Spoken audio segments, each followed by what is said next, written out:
Hi there YouTubers, and welcome to another servicing video from R217, and on the bench today I have this Trix twin 2-rail Collett. It's 5600 and it's an 062.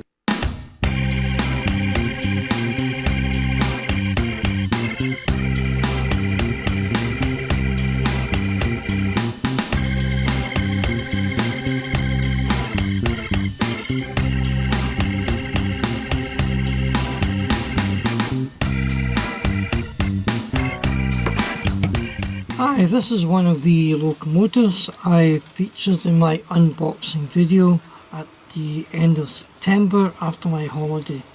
It's a Trix and it's a 262.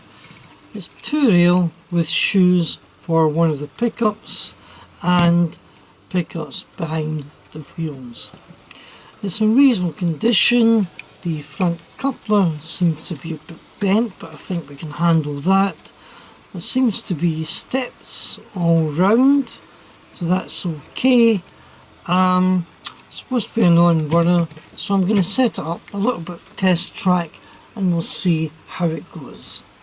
Sitting on a small test track, I'm going to apply some forward voltage, and it seems to be going okay in reverse, and it's maybe just a bit kind of sluggish, but you get the feeling that it's not going to be too bad, just seems to stutter.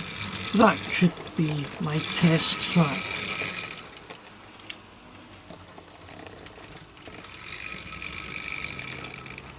But it doesn't look too bad at all, it seems to run fairly smoothly. So I think what I'll do is I'll just go ahead, strip it down, check out the normal things like the armature, check the magnetism, check the brushes, give it a good clean and lubrication. It seems I may have already removed the chimney screw, so turning it upside down, I need to remove the front cover, the front coupler, as it's fed through the buffer bar. So I'll just undo this collared screw in its box, that there, which will have to be straightened out, and this should release the chassis from the locomotive. So put that into the box and leave that aside. So let's have a look at the mechanism. It's a 3-pole motor, carbon brushes, fed through these pickup leads from the shoes, each shoe, and the other chassis pickup is from these wipers behind the front and the rear wheel. Obviously good clean up on the wheels would do wonders. So I want to take the motor out, strip it down, clean the armature, check the brushes and lubricate where necessary. Right, I'll remove this base plate.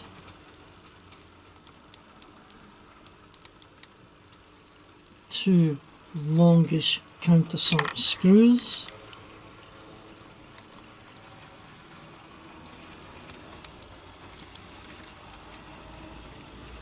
And the base plate, oops, holds an assembly which is a spring-loaded contact arm. And now I can remove this retaining plate for the rear pony. And so this should now slide off. Good, put that in there, and now I can take out this screw for the weight, and I'll just put it in there for security. Good. There's another base plate which is held in with this countersunk screw is much shorter than the others, and hopefully that should release this. Then the wheel set can be lifted out of the chassis. At the moment I'm going to leave these shoes in. I might take them out later on, but in here is the motor retaining screw. So before I take that out, I'm going to release these two pickup wires from the shoes fed into the motor. Now that my soldering iron is warmed up, let's undo these two leads. First of all, a little bit of tinning.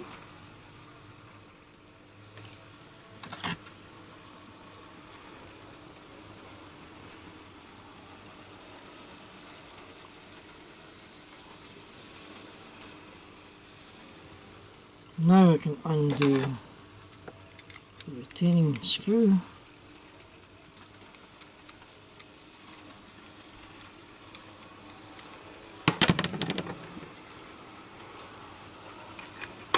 There we go. Oops. Is that it? Oh, look at that. Now, I expect that to happen. I don't know if it's just a plastic cover or what. Anyway, let's leave that aside. So I'm going to remove the brushes, clean them. Now the brushes have to be swung across the face of the motor. That means taking this top plate off. It's held in place by a screw, and this interference coil is soldered to part of the casing. So I have to first of all unsolder this. So I'm going to unsolder this interference coil. So I'm just going to try to apply a wee bit of solder to kind of soften it, and this should lift off. There we go. Oops, cut it again. There we are. And then remove this screw, which is hidden underneath. There we go. And the brush assembly should slide off there.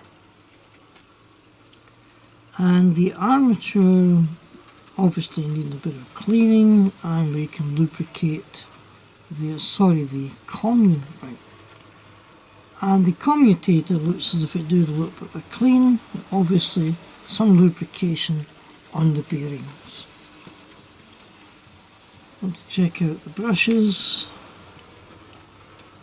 Brushes in these Trix are absolutely solid. I don't have a spare pair, so I'm just going to clean them back up again and we'll get them refitted.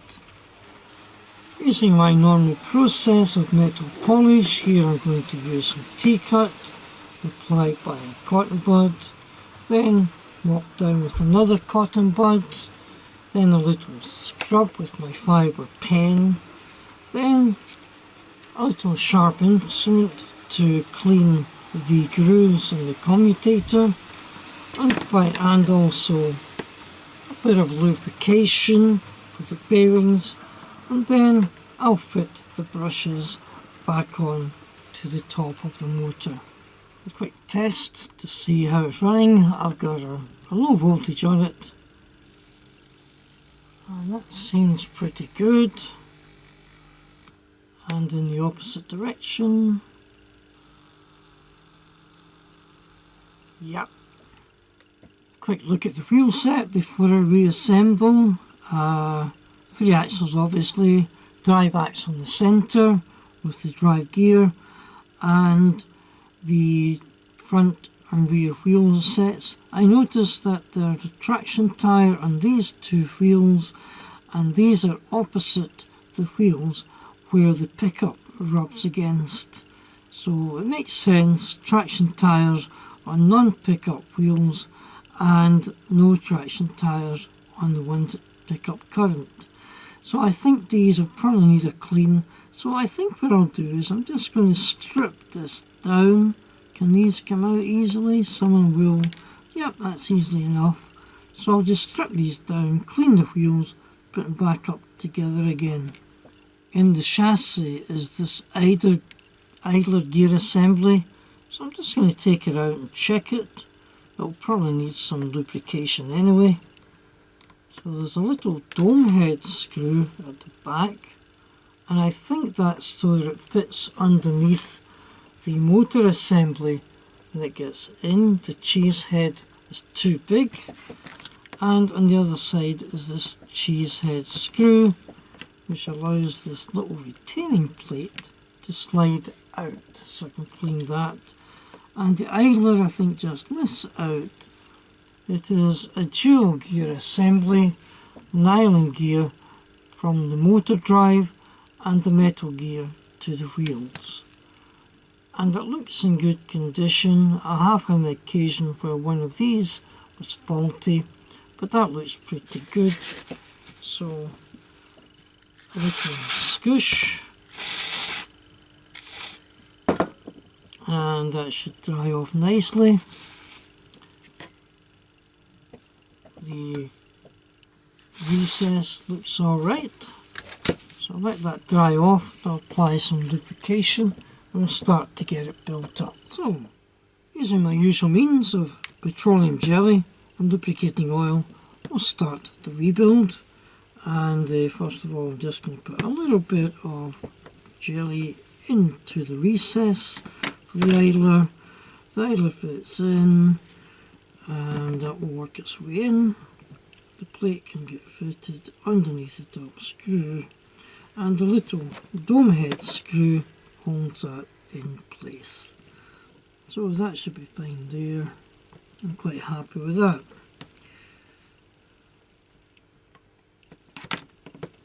And just a little touch of oil on the bearing, and in there, that will work its way in. Now, one thing that I have found is that when you're replacing this idler, sometimes the teeth jam in this little plate, so you have to make sure it's seated pretty well, and you might need to just tweak it a little bit just to make sure that it doesn't engage with the idler wheel.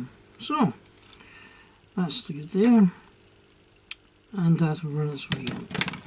Yeah, I need to fit the motor before I fit the wheel set, because the motor is held by a screw underneath the keeper plate. So I'm just going to sit that in there, feed the countersunk screw into the recess, and hopefully that should engage. Feels good. Come on, in there. There we have. Make sure it's lined up properly, and that will hold that pretty well. And that means that the armature, the idler, and the worm screw should all work together. So I'm just going to give it a little quick test and make sure that that's okay there. And it is running, I think, maybe because I've over greased the idler wheel, but that will work its way in. Yep. Come on, don't do that to me. It seems to be sticking somewhere. It's maybe just alignment, right out there. So after a couple of attempts, you can see that the motor is still struggling. But I wonder if you remember a little piece that fell out when I took the motor out. It's this curb piece. I think that's a spacer to lift the angle of the armature up slightly. So let me just try the experiment here. I'm going to loosen off the motor, I'm going to slide this under the motor. Sorry if I cover it up with my big hands. That should slide underneath the motor and follow the contour. Come on, and you get. Come on. Slacking up a wee bit more. Let's just slide in there.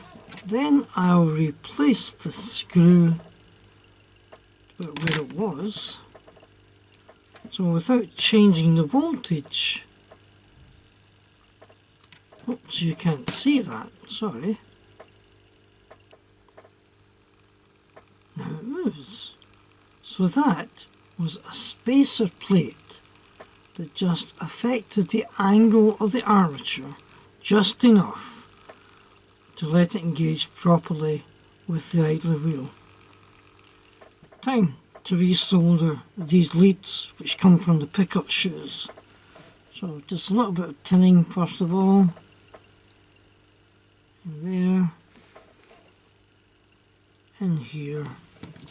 And on the end of this little interference filter coil, in there, and they should just basically sit, oops, sit in there, like that. And this one, try and feed it properly out of the way, in there, and hopefully this should just hook in there. There we are. So I'm just going to check power pickup from the shoes. One shoe into chassis, runs fine. One shoe into the chassis, that's fine. So we know the pickup's going to run from the shoes. Earlier on, I cleaned the wheel rims. So I'm just going to reset the wheels in. Drive wheel goes in the centre, obviously. There's a little thrust washer just in there that sits on the other side of the chassis from the drive wheel. That should go in there, and that should engage with the idler. You can see the wheel turning. The two wheels with traction tyres, the traction tyres fit opposite the, I think the traction tyres fit on the same side as the pickup shoes. Yep. So I have to fit that one in like so, and this one in like so. So I'll fit the fitter. Try again. I shall fit the retaining plate over the axles, and then we'll test it again. The retaining plate has been inserted. This little pip has to fit near the rear of the locomotive because that's where the rear pony is hinged. So it sits over the axles. There's a countersunk screw, fits into there, and that attaches it to the chassis. Holds the wheels in place, and we ought to now see the centre drive wheels rotating when I apply power to the motor. He says confidently. And let's see if that works. There we go. One direction and in opposite. When it comes to fitting the con rods, it's interesting to note that there is a convex side and a concave side, and these little pips represent oil reservoirs. They've got to be pointed up, so this con rod will fit on this side of the locomotive this way. The drive wheel is of course fixed, so I can rotate the other wheel axles to line it up. So just fitting the screws, and if this is correct, when I turn it over to fit the second con rod, I should not have any quartering issues, because I haven't adjusted any of the axles in these wheel sets. So I'm hoping that that will work out okay. And that can be tightened more fully later on. So let's test that little theory. turn the locomotive, take the con rod with the little pips up the way. I fitted these nuts to make sure I hadn't lost any, so I'll just take them off, like so. There we go, and that should fit this way with the concave out the way. And there we go. And those con rods just slotted into place without any difficulty. So I'm confident about the quartering. And when the screws had rolled away. Can't lock the hoop will roll away the con rods. Where'd the screw go? There it is. Right, roll away the screw, roll away the screw. Sorry, anyway. And that'll fit in there. So, con rods rotating. Oh, it's fell out again. Yep, there it is. It's my big finger and these tiny little screws. There we go. And now I might need a bit more voltage to overcome the torque, but we'll give it a go. Oh yes. Isn't that lovely? And these locomotives I think must be in the region of 60 years plus. So I'll just get this all tightened up and we'll get it on the track and see how it looks.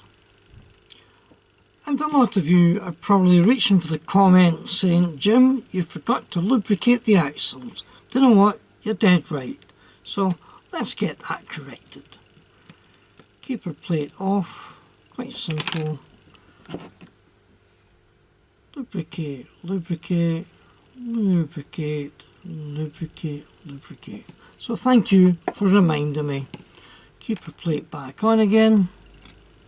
At this stage I don't have the pickup arms connected to this side of the locomotive, so I've run a lead from the chassis to the negative rail, and I've run a lead from the shoes to the positive rail, or is it the other way around? However, I've got them connected up. So I'm just going to apply a little bit of voltage and we'll see if this thing runs. And I've hardly any voltage in that at all, and that is running so smoothly. I'm really pleased with that. Let's just make it go a little bit quicker.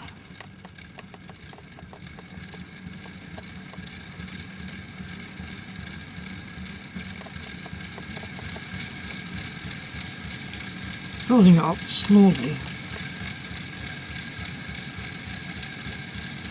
Now let's take it back into the opposite direction. I don't think there's much wrong with that now.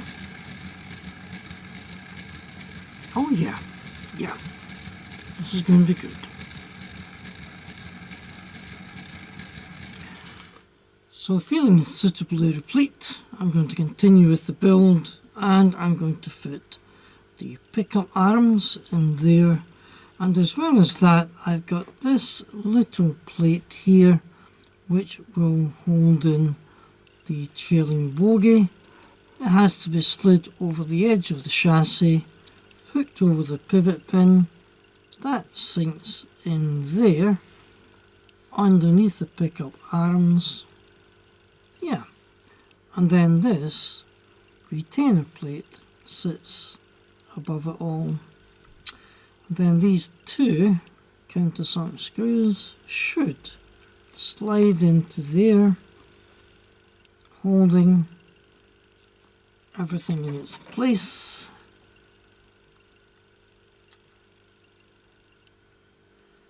In there. Okay, and now I'm just going to apply a bit of voltage to the shoe and the wheel, and that should cause it to operate. Applying voltage to the shoe and the wheel. Yeah. On the other side, sorry if I cover up my hand, the shoe and the wheel.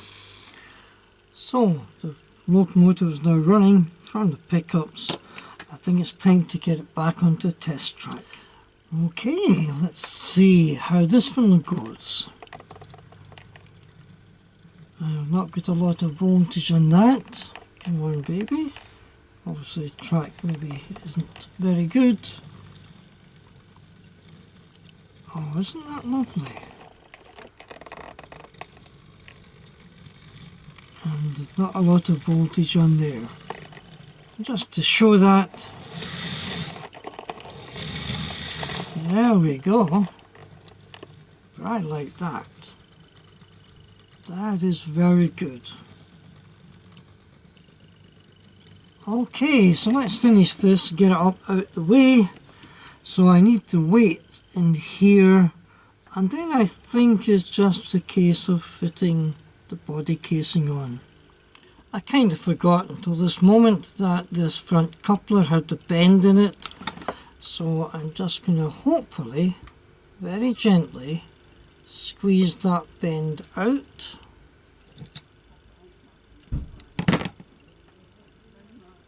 Not looking too bad. And that will slide on through this gap in the buffer beam. So the end of the locomotive sits into there.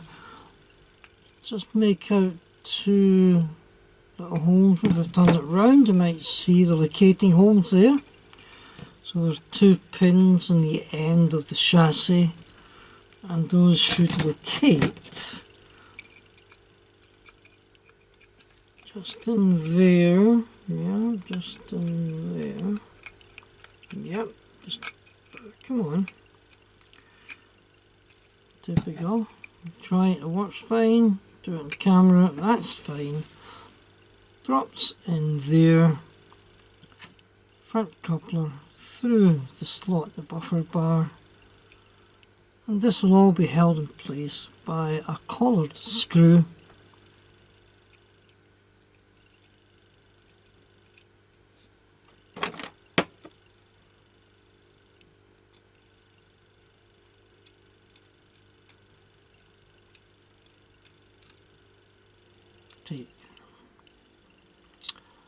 Oh, there's a Collett fully built. Somehow or other I've misplaced the screw for the chimney. It's lying on a bench somewhere, I'll find it later on. I just want to see it running. Nice and easy. Looks nice, doesn't it? And in the other direction. Lovely. Just a simple case of strip down, complete overhaul, cleaning, and now it's running very, very well.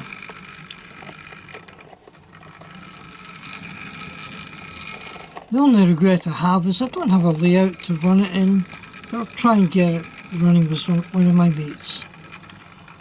So let's just bring it back again. And this is how it looked like with a single coach. Oh yes. So this little Collett will be heading for some online sailing app somewhere, and hopefully somebody will give this a good home and let it run around happy as ever. Thank you for watching, people. I enjoyed doing that repair. I like these older locomotives, so I hope you liked that. Please feel free to comment, and hopefully you'll press the like button. If you haven't already subscribed and you like the idea of watching model locomotive repairs, please click the subscribe button and the notification bell. So thanks for that, nice simple repair. So hopefully I'll get this to bed, and later on I'll get another one started. So until I see you again, take care of yourself, take care of each other, and from me it's bye for now.